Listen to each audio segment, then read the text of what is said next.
One day, Jacob says to Joseph, Joseph, I want you to go check on your brothers because they're always up to no good and I want you to check on them. And generally speaking, Joseph would come back to Jacob and say, Dad, you're not going to believe what they're doing. So on this particular occasion, you've heard this story probably, the brothers, 10 of the brothers are all out there, doing their thing.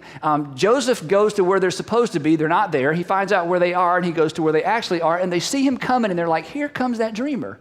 Here comes the rat. Here comes, the narc. Here comes the guy that's just going to go back to Dad and say, Dad, they're doing it again. Whatever it is they would do to get in trouble. So they decided they'd had enough and they decided, let's just kill him. Let's just be done with this once and for all. So when Joseph gets there, all smiles, they take him, strip his robe off of him, and they throw him in an empty well to decide what to do with him. And then they're overwhelmed by mercy and they decide, let's don't kill him. Let's just sell him. And tell our parents he was killed. That's even better. They think he's dead. We make a few, a little bit of change on the side. And so sure enough, they sell him to some slave traders. They break their father's heart. They go back and say, Jacob, what can we say, Father Jacob? We found his robe and there was blood on it, blood of an animal and his blood mixed in. And it looks like it was a terrible fight. And I'm sure he did a good job. But your favorite son from your favorite wife is dead.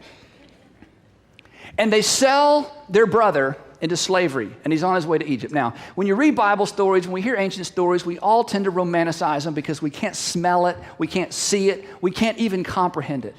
But here's a 17-year-old boy who is shackled behind probably camels, dragged across the desert. He has grown up with slaves. He knows what the life of a slave can be like. And he knows life as he has known it is over. He's not sure he will ever make it to Egypt. And he has no idea who he will be sold to and what he will spend the rest of his life doing. And he also knows something that we forget, that in ancient times, it was practically impossible to commit suicide. It was very difficult to kill yourself. You could injure yourself, but it was very difficult to take one's own life. And so this was the life ahead of him. He makes it somehow safely to Egypt, and he's sold to a man named Potiphar, who actually was one of the captains in the army and the guard of Pharaoh. So a very powerful man. So he lucked out there.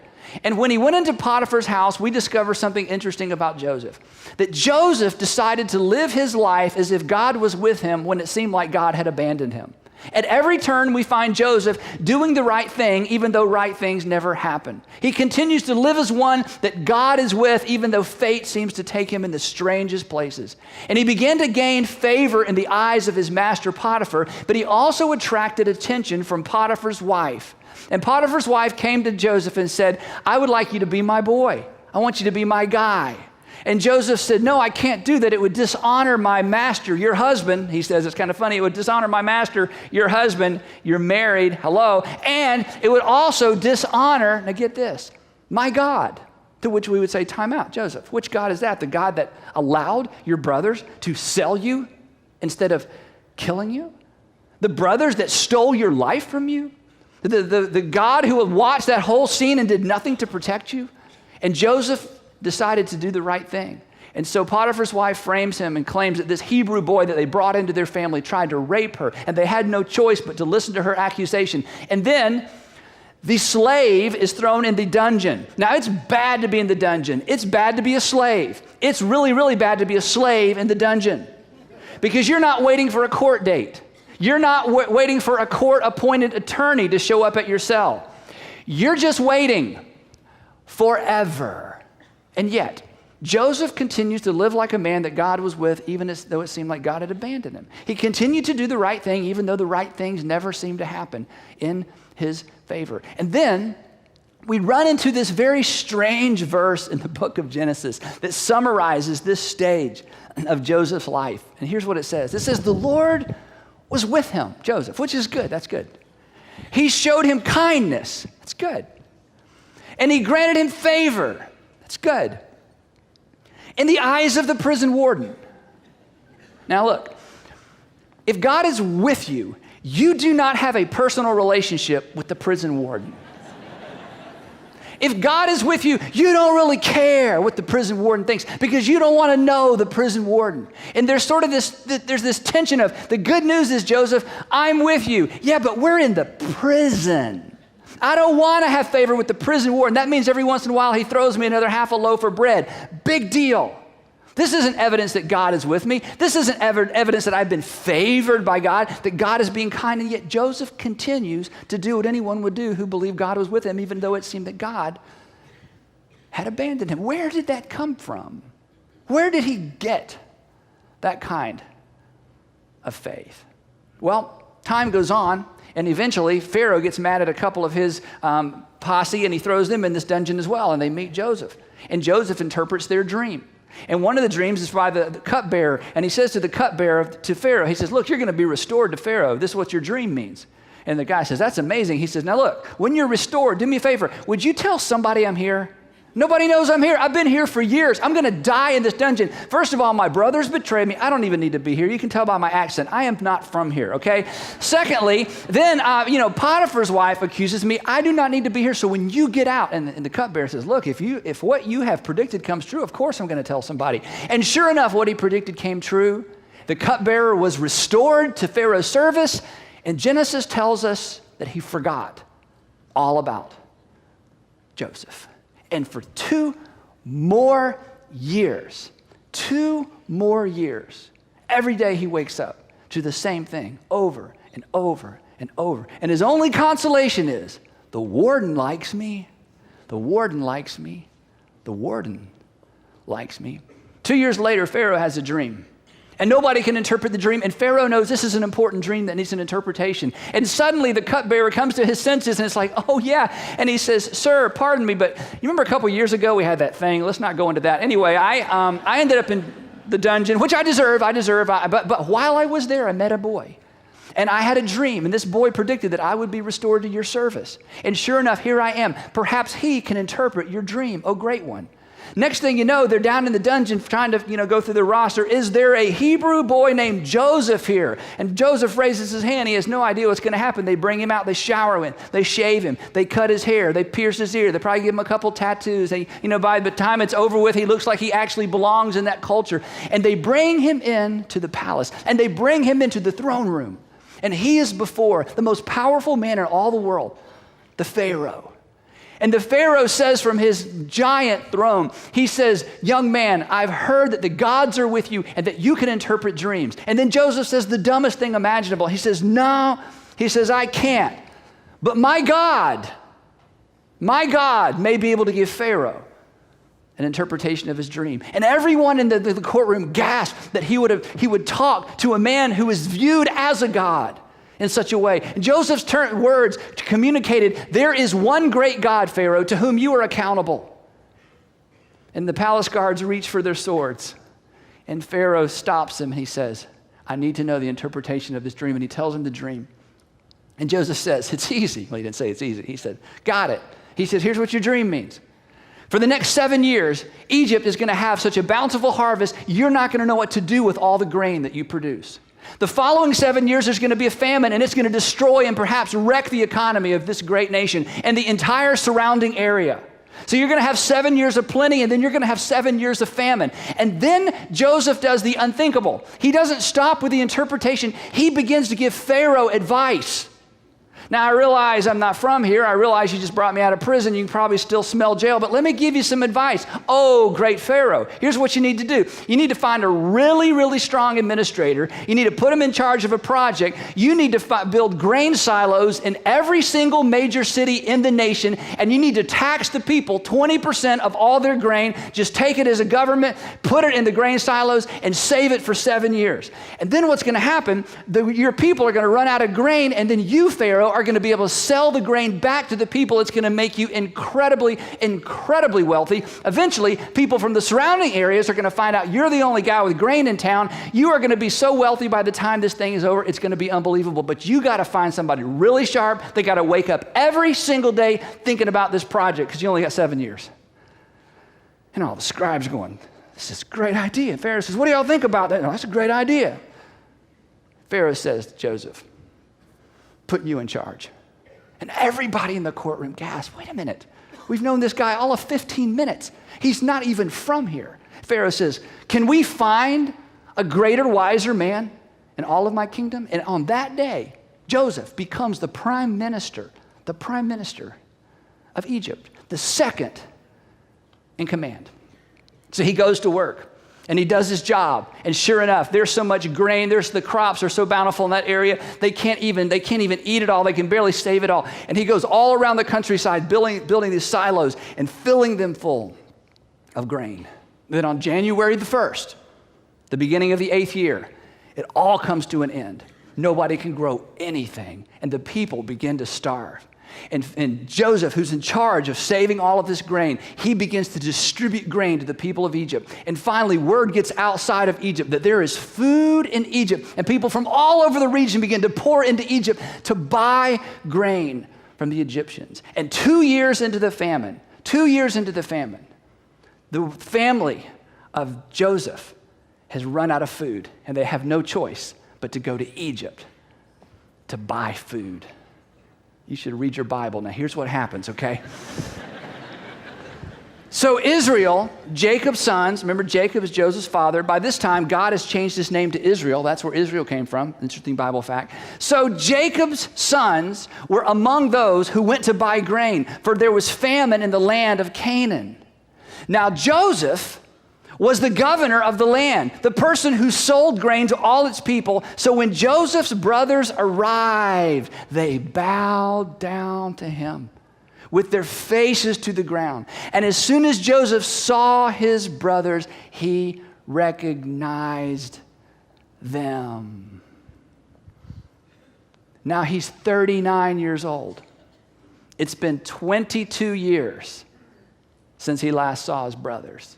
And there they are. And not only there they are in a row, bowed down to him. And he remembers. He remembers their voices as he stood in the bottom of that cistern. He remembers the terror of a 17-year-old brother with 10 older brothers having his fate in their hands. He remembers the smiles and the laughs as they sold him. He remembers the clink of the silver as they were paid. He remembers the laughing. He remembers the drunkenness. He remembers the total lack of concern on that day when, for all practical purposes, he was a dead man. And he remembers all the years sitting in the dungeon, knowing that this was the end. He didn't know the end of his story. He didn't have an Old Testament. He didn't know that we would be talking about him over, 4,000 or 5,000 years later. He had no idea. And there they are, bowed down in front of their brother, and their fate, their destiny is in his hands. But he also remembered something else, a scene from his childhood, and Joseph connected the dots. And here's the part of the story that never gets connected. So now we've got to rewind and go back many, many, many years. Remember, there's Abraham, there's Isaac, and there's Esau and Jacob. When Esau and Jacob were teenagers, maybe middle school age, maybe, high school age, when Jacob and Esau were teenagers, they were twin brothers, but they were very, very different. Esau was a woodsman. He loved to hunt and fish. Jacob was an extraordinary cook. He just had different skills. And one day, Genesis tells us that when Esau was a teenager and Jacob was a teenager, Esau had been out hunting for several days and he had nothing to show for it. And he was starving to death. And he comes home and he smells something that smells so good. And he walks in the kitchen and there's Jacob in there stirring a pot of stew. And Esau says, "Oh, Jacob, I got to have some stew. Give me your stew or I'm going to die." Now, this is a rare moment for a younger brother, because younger brothers never have an opportunity to leverage anything when it comes to older brothers. Older brothers never need anything from younger brothers, but in this moment, suddenly the older needs something from the younger, and Jacob, the smart younger brother, does what every younger brother does in this situation. He says, "Okay, what can I get out of this? Let's start the bidding as high as possible and see what we work our way down to." So probably as an afterthought, as he stirs this stew, he says, "Okay, let's make a trade. I'll trade you a bowl of stew for your birthright." Birthright. The birthright, as I said, meant that he would inherit over half of everything from his very wealthy father. Birthright meant that he would have possibly 2 or 3 or 4 times as much wealth as his older brother. And Esau, it's a teenager, Frontal lobe, not completely developed yet, okay? Very, very, very hungry. It's all about now. It's all about now. It's all about now. And he says, deal. And he trades his birthright for a bowl of stew. And the Bible tells us on that day he despised his birthright. And he ate his stew, and the stew was gone, but so was the most valuable thing he had as an older brother. A little time goes by. We don't know if it was days or perhaps weeks. And their father, Isaac, is very, very old. And he begins to lose his eyesight. And it's time now for the brothers to go before Isaac, all the children actually, to go before Isaac for a blessing. And a blessing was a legally binding ceremony. Whatever the father said, it was legally binding in those days. And part of the blessing for the older brother was that Isaac would lay his hands on his older son Esau, and he would bestow upon him the power of judge over all the family. That whoever blesses you will be blessed, whoever curses you will be cursed, and you will lord it over your family. You are now taking my place as the patriarch over this entire clan. And Jacob, with the help of his mother, sneaks in before Esau into a dark room, and he covers his arms with fur so that he'll feel like his brother Esau. And he sneaks in, and he lowers his voice, and he says, I am Esau, and I've come for the blessing. And his father, Isaac, is confused and says, you don't sound like Esau. And Jacob swears. He says, no, I'm Esau, your eldest. And his father lays his hands on him, and he gives him the blessing. He gives them the authority and the power of the firstborn. And he leaves. And soon after that, Esau comes in for the blessing. And his father's confused, and he says, I'm sorry, I've already given the blessing. I can only give it once. And I gave it to the one who was here before you. And now Esau is angry with his brother. He has stolen everything that was rightfully his, and there's nothing he can do about it. Genesis tells us this: Esau held a grudge against Jacob because of the blessing his father had given him. And he said to himself, the days of mourning, talking about the fact that his father was about to die, the days of mourning for my father are near then. I will kill my brother Jacob. As soon as my father dies, I'm going to kill my brother Jacob. And when I kill my brother Jacob, the birthright is mine again. And when I kill my brother Jacob, the blessing is mine again. And I will not bow down to my younger brother. Word gets to Jacob, it's not going well. You have until your father dies to disappear, or you will join him in the next life. And so Jacob runs for his life. He leaves that area, he leaves that country, and he goes to live with one of his uncles. And his uncle has 2 daughters, and he's away for over 20 years, just a little over 20 years. And during that time, Jacob marries Leah, and then he marries Rachel, and Leah's the younger sister, and Rachel's the older sister, and Rachel would become his, favorite wife. We've already covered that. And so Leah starts having kids. She has a boy, there's a second boy, a third boy, a fourth boy. Rachel, she can't get pregnant. There's all this stuff. So she says, here, take my maidservant, and if she has a baby, it'll be my baby. So next thing you know, every time he comes home, you should read this. Every time he comes home, there's a different woman waiting for him. We got to have a child. It's like, whatever. So by the time it's over, he's got 4 women, and he's got 11 sons over the course of about 20 years. You should read it for yourself, okay? So this happens for 20 years. And not only that, he becomes extraordinarily wealthy. He becomes so wealthy, his herds become so large. All of his herds are so large, he can't even stay in the area. He can't even feed his herds. And the other people in that region, his uncle's family, are saying, there's too many of you people, and there's too many herds. You've got to go somewhere else. And so after 20 years, God speaks, and it says, then the Lord said to Jacob, go back to the land of your fathers. That would be Abraham, Isaac, and Esau. Go back to the land of your fathers and to your relatives, and I will be with you. To which, no doubt, Jacob thought, you had better be with me. Because if Esau is the same Esau I left 20-something years ago, not only will he kill me, he's going to kill all of my sons, and he's going to take my wives as his wives. Not only is he going to kill me and all 11 of my sons, he's also going to take all of my property. And when he sees the wealth that I am bringing to him, it will be more than he can bear. And he will think to himself, at last, God has vindicated me because my silly brother Jacob is actually bringing back to me the wealth that he stole from me when we were kids. And you see, these were stories that his wives understood. These were stories that his kids understood. We're going back to see Uncle Esau? Yes. Isn't that dangerous? Yes. We're going to meet Uncle Esau, but isn't Uncle Esau the one that Daddy told us about when he told us the story? Yeah, that's the same Uncle Esau. So he packs up his family and all of his herds and all of his slaves and both of his wives and all 11 of his children, and they begin to make the long journey back to the land of his fathers. And Esau hears that they're coming. And here's how the story continues. Jacob looked up, and there was Esau coming with his 400 men. Not 400 people, not 400, and I brought my wives and kids so we can all meet the cousins. 400 men, a small army. So Jacob knows what's about to happen, and it's too late to do anything about it.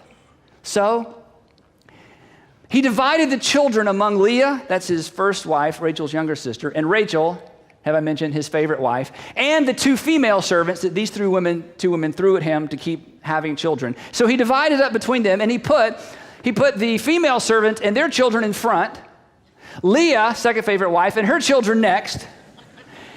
Now, when I read this years and years ago, it just floored me. I just had to stop. And Rachel and Joseph in the rear. Joseph is the only of the 11 sons mentioned by name. And he put Joseph and Rachel in the rear. Now we're about to find out in the rear doesn't mean miles away. In the rear just means at the end of this little wagon train, camel, caravan, so everybody can see what's happening. And then he himself, look at this, he himself went on ahead and he bowed down to the ground 7 times as he approached his brother. So get the picture. Here's his brother Esau on the ridge with 400 mounted men to his left and his right. And here comes a poorly guarded caravan with so much wealth, it is an irresistible target for anyone. And here comes Esau, and here comes Jacob. He steps out in front of his wives and his children, and he begins to make his way across no man's land toward his brother Esau. And every few steps he falls and he bows down to his brother. And he takes a few more steps and he bows down to his brother over and over. And the family, the children, the wives, the slaves, the servants, they watch because their destiny is in the hands of a man they do not know and that their master hasn't seen in over 20 years. And as he gets close to Esau, the writer of Genesis says that Esau ran to meet Jacob. And he embraced him, and he threw his arms around his neck, and he kissed him, and they wept. And then, because it was right there, then Esau looked up and he saw the women and children. "Who are these with you?" he asked. And Jacob answered, "They are the children God has graciously given to your servant." And then the female servants and their children approached, and they bowed down to Uncle Esau. Next, Leah and her children came, and they bowed down to Uncle Esau. And last of all, there it is again, the only name mentioned, came Joseph and Rachel, and they too bowed down. This was a story Joseph had heard all of his life. The day that Uncle Esau spared your father's life, and Joseph, he spared your life, and he spared your mother's life. And Joseph, you know the story. Your father deserved anything Uncle Esau chose.